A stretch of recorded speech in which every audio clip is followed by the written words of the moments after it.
Welcome back everyone to our playthrough of the career mode here in NASCAR Heat 2.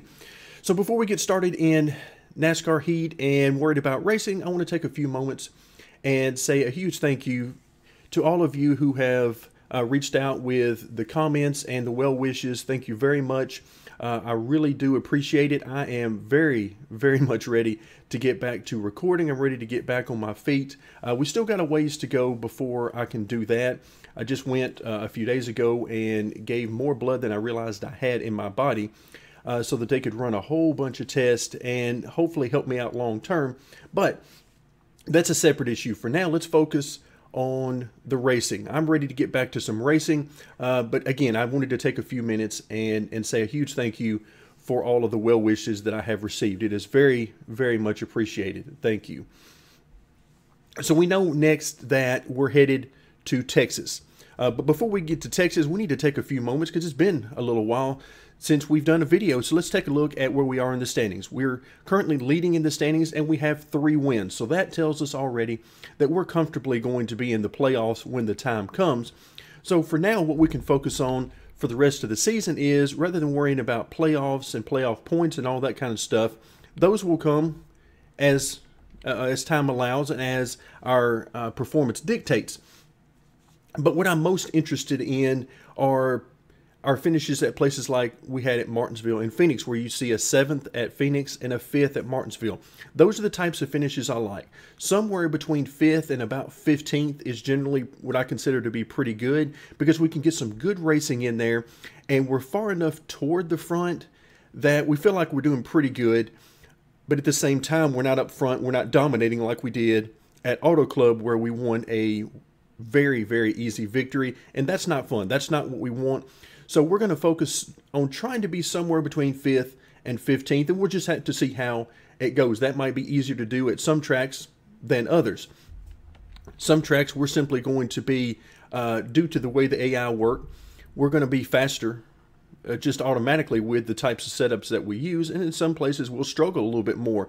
And all of that is perfectly fine with me. As long as we're not running away with victories, I will be fine. I am perfectly happy running 25th as long as we're having some great racing back there. The position itself really doesn't matter all that much to me. So if we take a look at the schedule itself, let's work our way forward just a little bit. We know we're headed to Texas in this video, but then after that we go to Bristol, then Richmond, so 2 short tracks in a row, and then we're headed to Talladega. So it couldn't be more different. We're going to get a great variety coming up. Of course, we go to 1.5 miles at Texas, and then we go to the biggest track on the circuit, 2.66 miles at Talladega. And in between, we sandwich in some great short track racing. So I'm very excited about that. Can't wait to get started. Let's head to the racetrack. All right, before we get the race started, let's take a very quick look at what we're going to be using for a setup. And if you remember back to a hot seat offer we had here at Texas when we were running full-time in the XFINITY series, you might remember that we finished something like 31st or 32nd, something like that. Of course, we were in a car that I believe was a 3-star vehicle, so we were way down on horsepower. That alone would have kept us back in the pack. But what you're looking at is a very close setup to what I was using that day. In fact, I'll point out the differences right now. I had used the spring settings in the rear. Both rear springs were 350 pounds, and then on the track bar it was at 7 inches on both the left and right hand side. Other than that, everything will be the same. I'm kind of hoping that the gear settings work out and we don't run out of gear at the end of the straightaways, because of course we're in a 5-star car now, so we're going to be faster just automatically. But I made a few changes because I want the car to be fun to drive. As much as I don't want to win and run away with things, I also want it to be fun. So I put a little bit of turn in the car so that we can get a little bit of speed, but hopefully not enough that we're able to make it all the way to the front. So with that in mind, let's get to racing.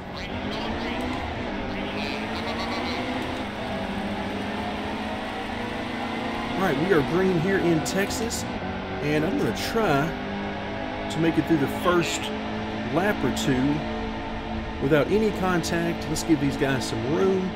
But then, of course, the racer in me kicks in pretty quickly and says, let's go past some cars. So we'll try to balance these as best I can. All right, of course, we also have to see how this car is going to handle what kind of speed we have, all those sorts of things. Just add to the fun. Alright, these guys at the back are going to be really off the pace, so I'm going to have to try and work through here as best I can until we get up to about 20th or so. These guys will be well off the pace. I'm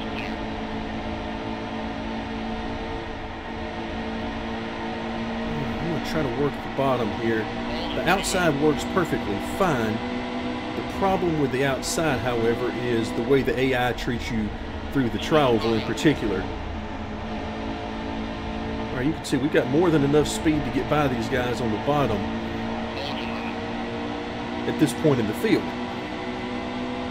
Alright, Landon Castle is on to our plan and has decided he will not let us go to the bottom in 3 and 4.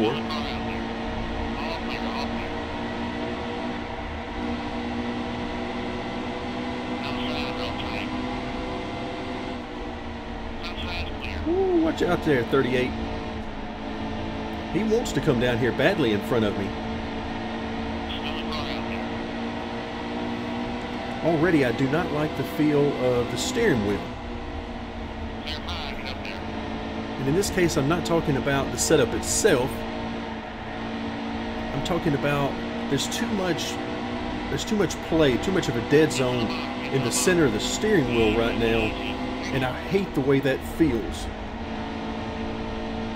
It feels like the car is just rocking back and forth in my hands. So we'll see how that goes. Some tracks I know in this game it's worse than others, and this is definitely not one of the best tracks in the game right now for the feel of the steering wheel. Yeah, as long as I'm turning the car, I'm okay. It's when I'm, ooh, watch out there, Junior. It's when I'm trying to get the steering wheel approximately straight, that's when I just lose all feel in the steering wheel. Ooh, got down on the apron a little bit there.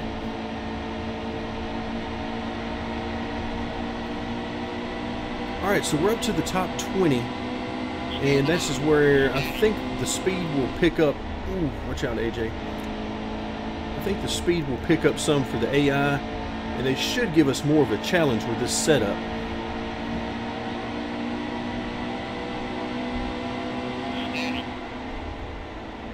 Heavy braking there going into turn 3, trying to stay off these guys. When they're running 2x2, it's much harder to pass.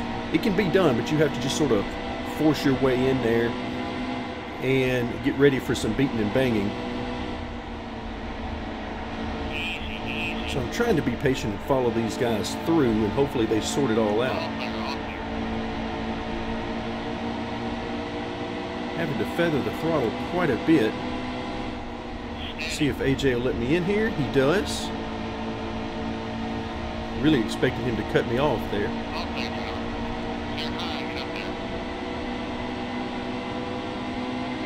Alright, so we passed a few cars there. I'm going to ease out of it really early going into turn 1.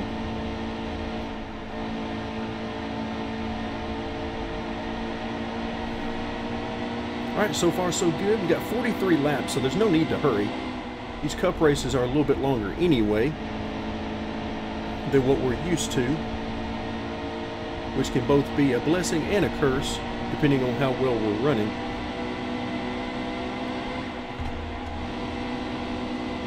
I could have sworn the 43 car just lifted on the straightaway right there. Ooh, really tight.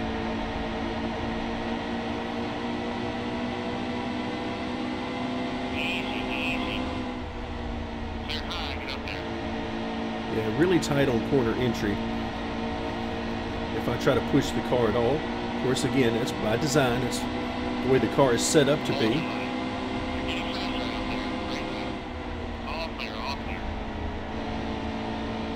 Of course, the only cure for that, since we don't make adjustments during the race, is just simply to back off earlier or use more brake, depending on what your brake bias is. That can help as well. Alright, so somehow we've made our way up to the top 15. And it looks like we still have enough speed to continue moving forward. Again, I'm trying to keep my eye every so often on what lap we're on. Oh, just so tight. Really wanted to get up there and see if I could make a run, and I think we can. It'd be much easier to do in turn 3 and 4, though. Ryan Newman did not want us on the bottom. Unfortunately, I was coming through. 3 wide in front of us. Looks like they're going to try to sort that out before we get to turn 1. Or not.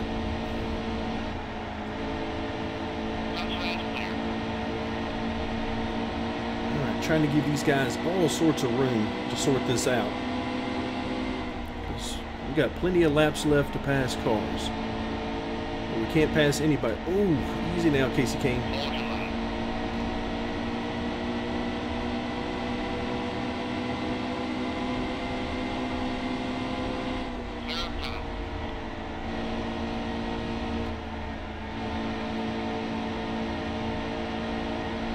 Good run off that corner.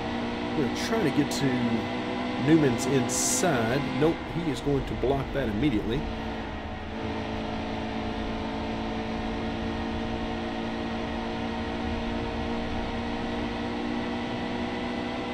Alright, not too bad. We can see the top 10 right in front of us.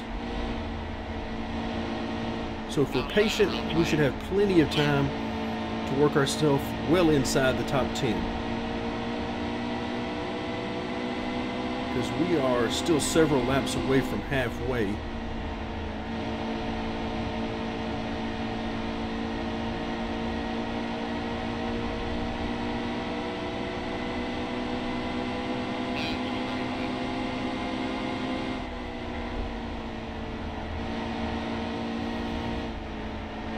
Trying to start gauging just how deep these guys are driving it into the corner, when they get back to the gas, all those sorts of things.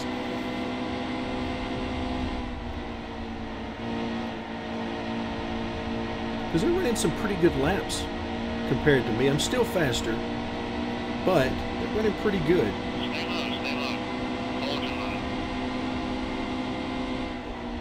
Yeah, you can see Ryan Newman slows down a good bit more than us going into the corner. Even though I feel like I'm lifting pretty early. All right, he gets through 3 and 4 really good, which is, quite frankly, with this configuration of the track, is a very easy couple of corners to get through. Turns 1 and 2 are much harder to get through under the new design of the track. Alright, so that last pass puts us into the top 10. And it is not quite halfway yet. So now we'll set our sights on Logano, try to keep Newman behind us, because you can see he's not going anywhere.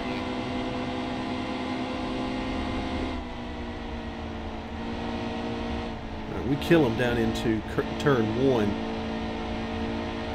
So that's where our strength is right now. Turn 3 and 4 is just okay. Not close to what I want it to be.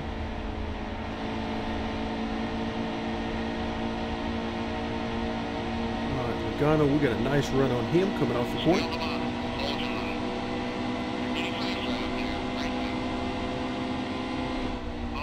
We should be able to easily clear him.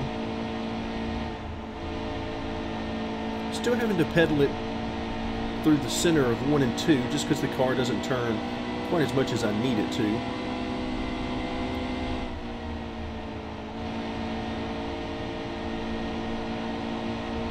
You can also see in our rearview mirror, Ryan Newman is hanging right in there.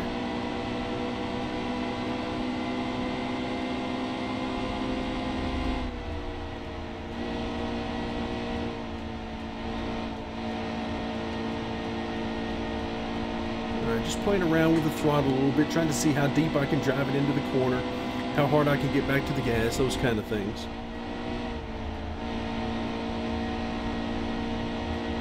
You can see, we are easily catching the group in front of us.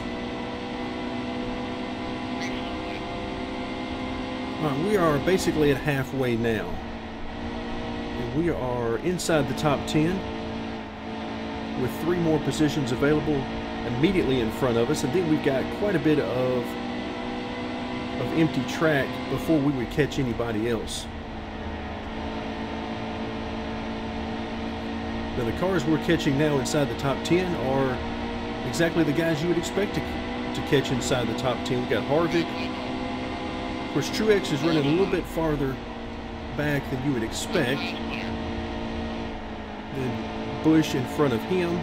So yeah, all the normal cast of characters you would expect to find up here at the front. Stay low. Alright, tried to get out of the gas real early there and still almost got into Kurt Busch. Try not to use the brakes if at all possible, particularly in 3 and 4.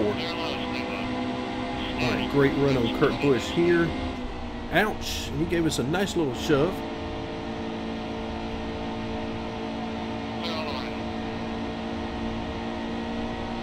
Alright, so that puts us up into the top 6.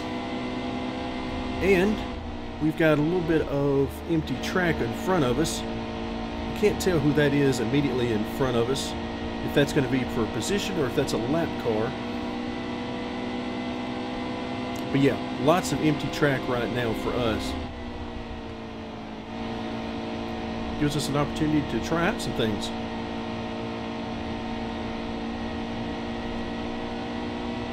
Feels strange to run out by the wall on corner exit because we don't get an opportunity to do that very much.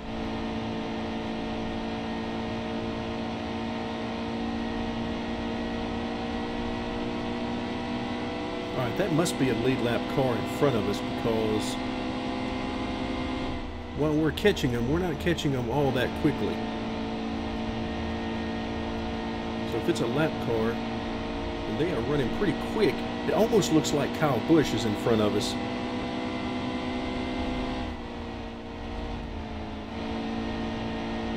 I can catch just enough of the side of his car in the corner that it looks like that's who it is.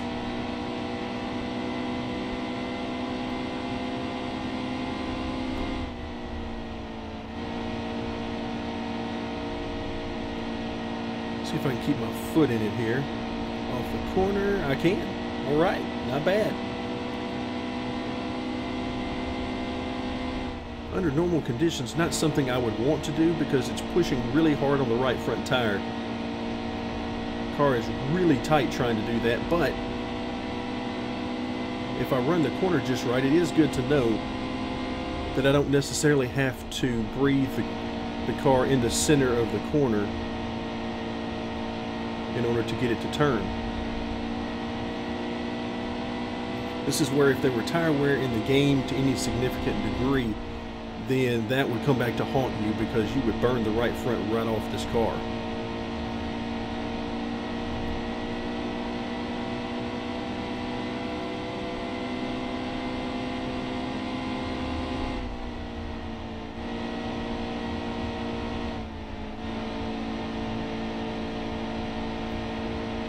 Alright, so we're definitely getting closer to who I'm going to assume at this point is Kyle Busch.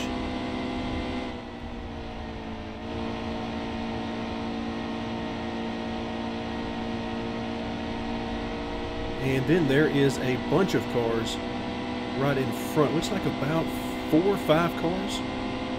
Again, at this point in the race, it would not surprise me to see several lap cars. Ooh, we are really tight in this mix as well. In fact, I see one, I think that's Jeffrey Earnhardt, immediately in front of Busch,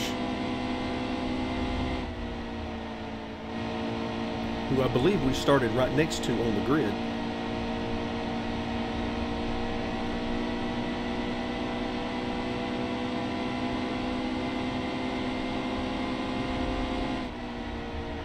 Yeah, that's Kyle Busch. He's the only thing between us and a top 5 right now.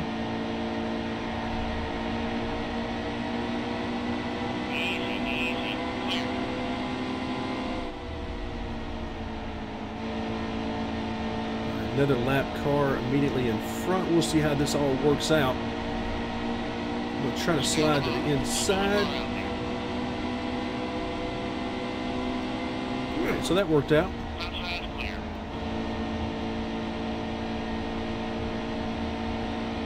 And now we're coming up on Kenseth in 4th. So not bad. We've still got a few laps. Ooh, stay down there if you're going to go down to the bottom. And I'll try to stay on top.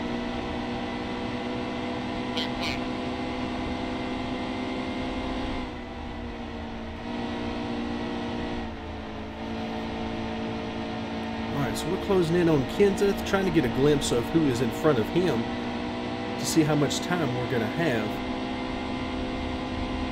So we've made it to the top 5. That is awesome. Nobody in our mirror.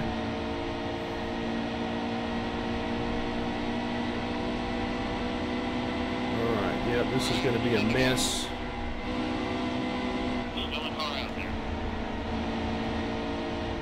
Alright, Ryan Newman, something happened to him because he was not running that badly. I think he was running pretty good.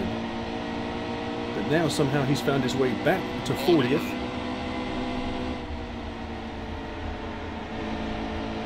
There's Dylan in the 13, trying to get by him as soon as possible.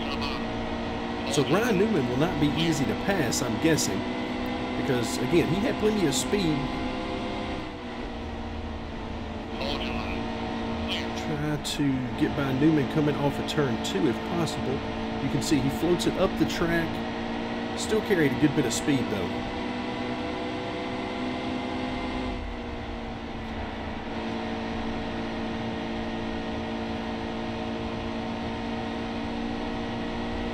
Is that Jimmy Johnson immediately in front of him? I think so, with the glimpse I can catch.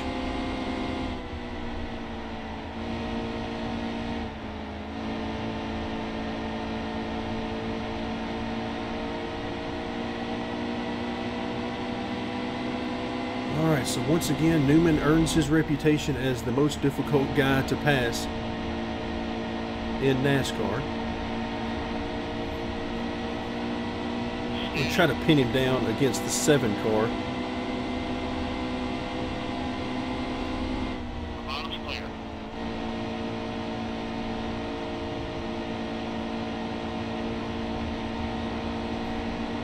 Alright, so that's taken care of. Now we can focus on the car I think is JJ right in front of us.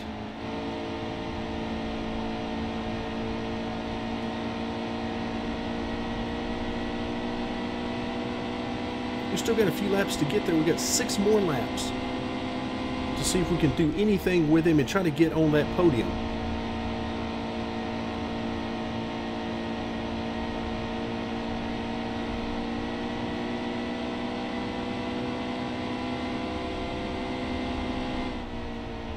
Drove it way into turn 3 that time.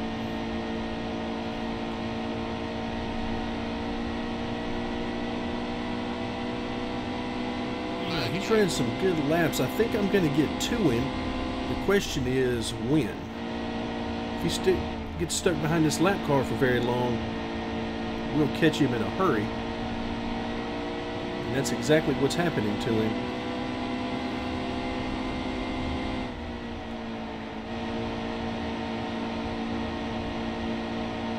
Let's try not to lose any time messing with this lap car.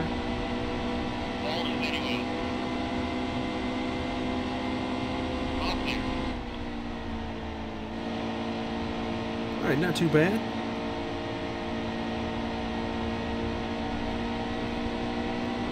So let's see if we can run him down.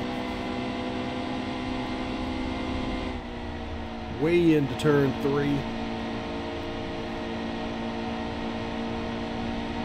Alright, we don't seem to have much of an advantage over these guys, if any, in turn 3 and 4. We make our time in turn 1 and 2.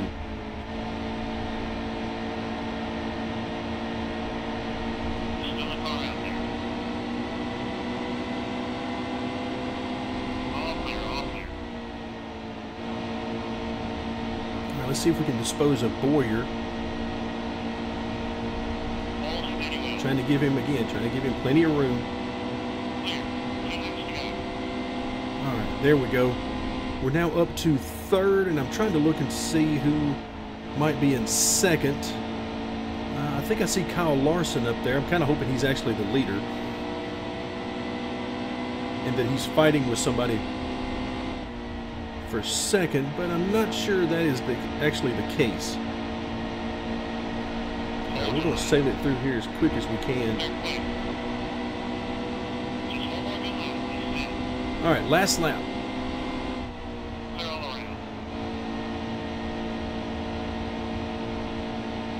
Alright, yep, I feel pretty confident that that's the 42 car.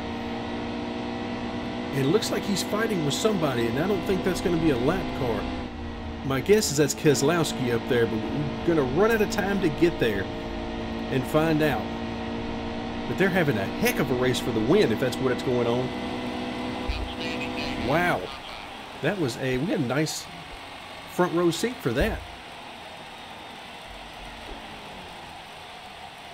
Be interesting to see the standings here and see if that is actually what happened. So it was. These guys finished. Look at the margin of victory. Brad K pulls it out. Very nice. Boy, if we had about 5 more laps, we could have been a part of that. But look at the race winnings we come away with. Yikes. $439,000 for winning that race. Very nice. Alright, so we grow our lead just a little bit over Kyle Busch in second. Of course, that doesn't mean a whole lot. The wins and playoff points are everything once you get to that point. The one thing we could do is win the regular season, and that would help us out in playoff points as well. So Brad K picks up his first victory. That moves him into 4th in the standings now with that victory. Jimmy Johnson has a victory, Kyle Busch 2, and of course we have 3 so far. Alright, we had the fastest lap, 29.4. Again, I can't remember how good or bad that might particularly be. And a bad day for Larson there to end. He leads the most laps, but yet loses the race in the final sequence of corners. Let's go ahead and head back to the main menu. Oh, and we have momentum again. That, unfortunately, is not a good thing for us because that kind of messes up our program some.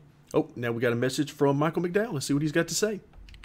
Hey, you're doing really good out there. You keep bringing it home clean like that, you're going to turn some of those enemies into your friends.